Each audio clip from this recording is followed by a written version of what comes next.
A aula de hoje vai ser sobre o ML. O ML é a linguagem de modelagem de software. É a linguagem usada para modelar software orientado a objeto. O ML é uma sigla, vem de Unified Modeling Language, ou linguagem de modelagem unificada. É uma notação gráfica visual, então não é uma linguagem de programação. Você não vai escrever o seu programa com o ML, você vai fazer notações visuais, diagramas, que vai estudar o problema, documentar o seu problema, que depois será implementado em alguma linguagem de programação. Então, não é a ideia de você construir o software usando o ML, mas sim documentar ou analisar o software usando o ML. Ela é para software orientado a objeto, então os diagramas foram incluídos no ML, foram pensados para orientação a objeto. A gente vai ver vários exemplos disso ao longo dos diagramas. Apesar de ter alguns diagramas que podem ser usados para outro tipo de software também. Sei lá, diagrama de atividades, por exemplo. Você pode usar para software que não é orientado a objeto. Mas a essência do ML é para linguagem orientada a objeto. Os diagramas são mais ou menos padronizados, mas ela é extensível. O que isso quer dizer? Quer dizer que ela te dá as diretrizes para você construir o software, documentar o software usando os diagramas padronizados, mas se você quiser colocar alguma coisa a mais, é possível você estender ao ML, criar novos conceitos no ML, que às vezes ela não cobriria para o seu caso específico, seu tipo de sistema. Ela é extensível. É dito que ela é complexa porque ela tem muitos diagramas, são 14 se eu não me engano. Isso varia de livro para livro, dependendo do livro que você pegar. Fala de 13 diagramas, alguns livros falam de 12 diagramas, 15 diagramas, então varia um pouco do que é o ML, até por ela ser extensível.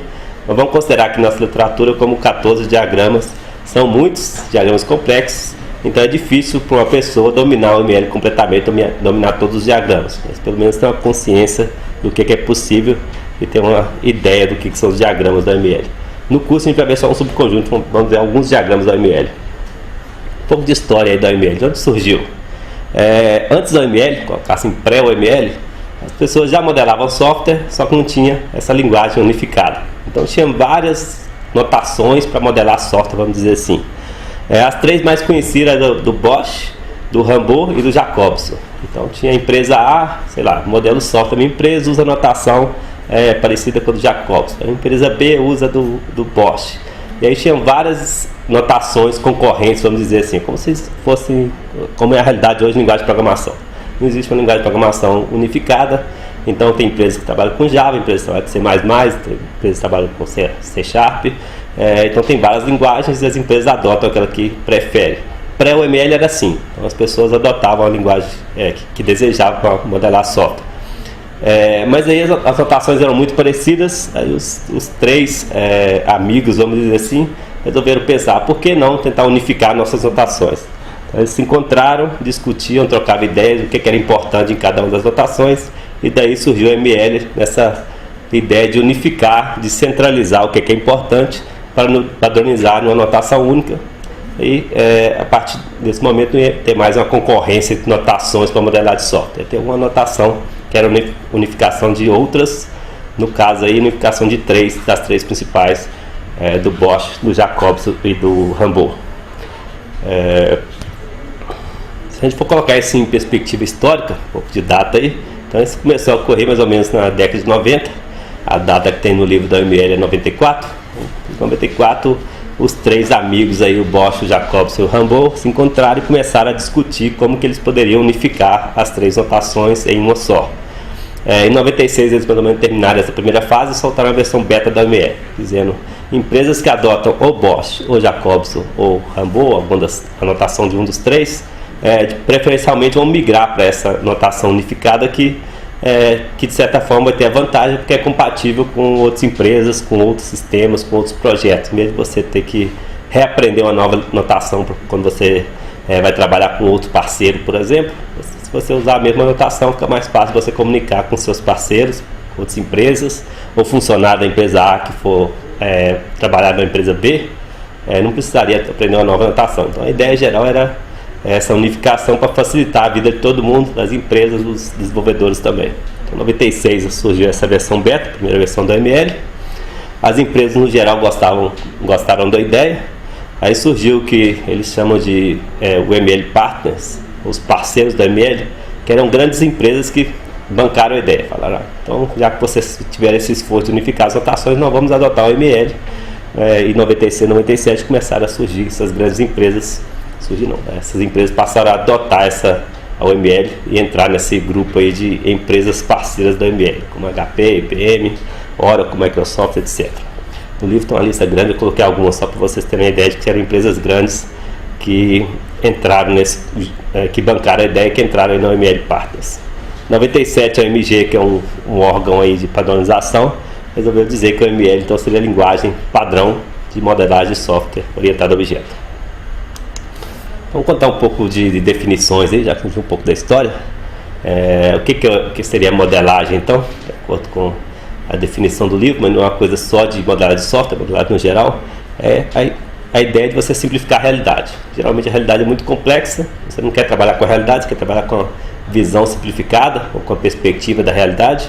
Então daí surge a ideia de modelagem, de modelos de simplificação da realidade. A definição é bem simples, acontece em várias áreas, nós somos na engenharia de software, a ideia de você criar modelos.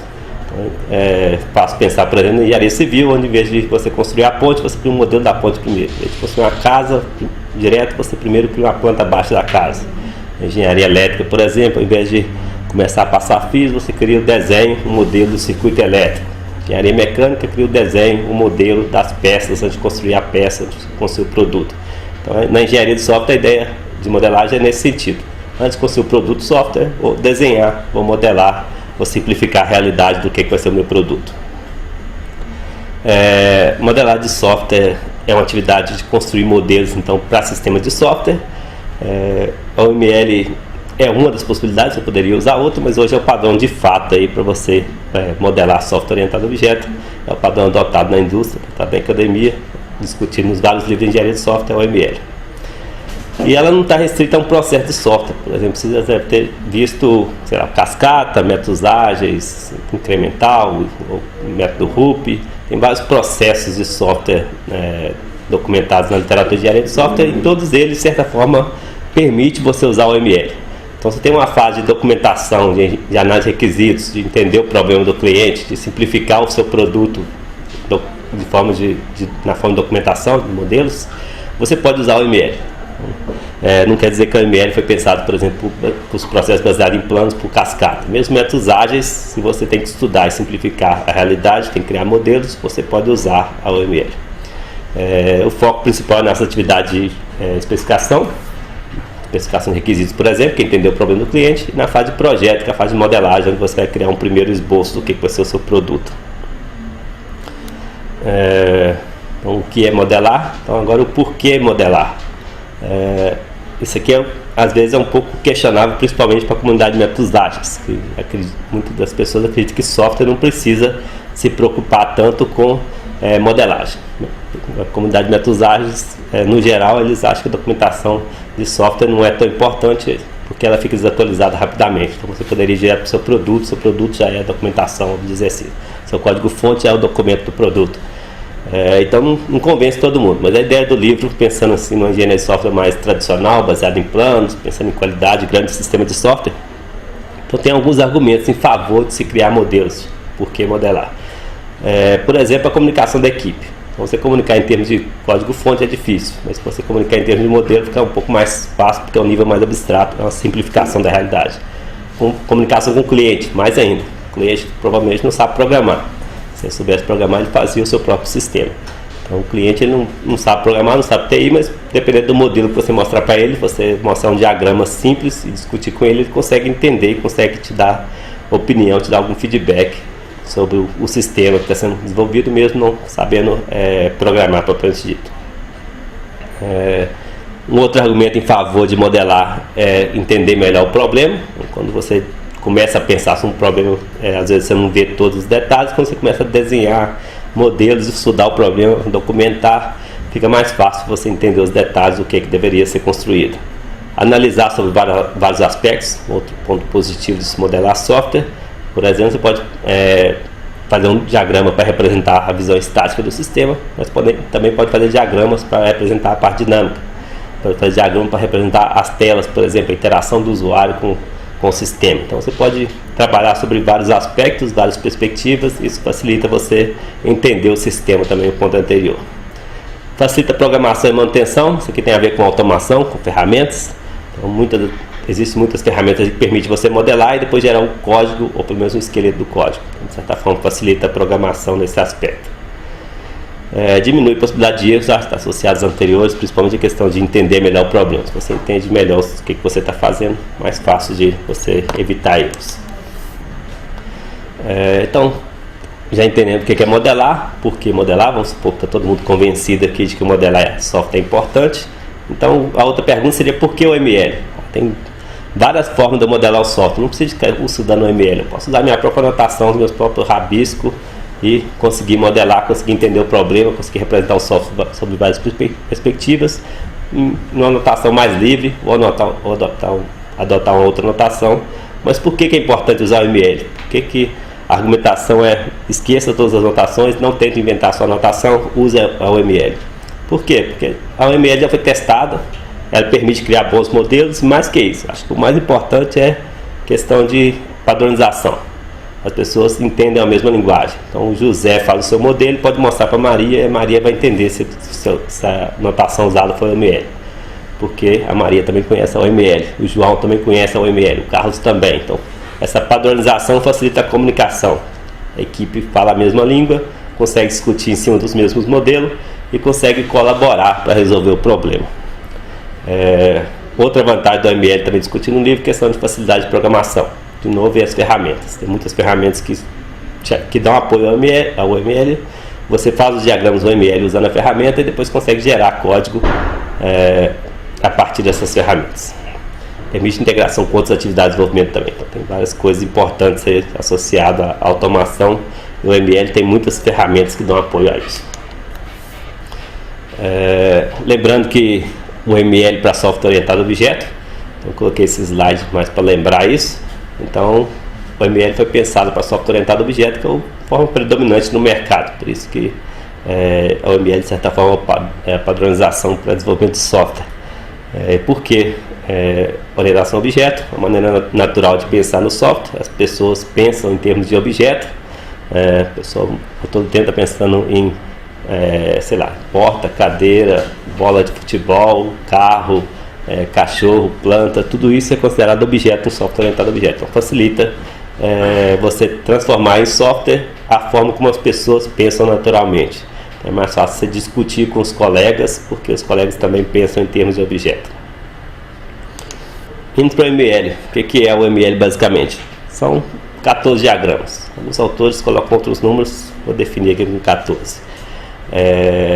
Tem várias classificações. A classificação que eu mais gosto é que divide os diagramas entre estruturais e comportamentais, e com isso você consegue ver o software sobre vários aspectos.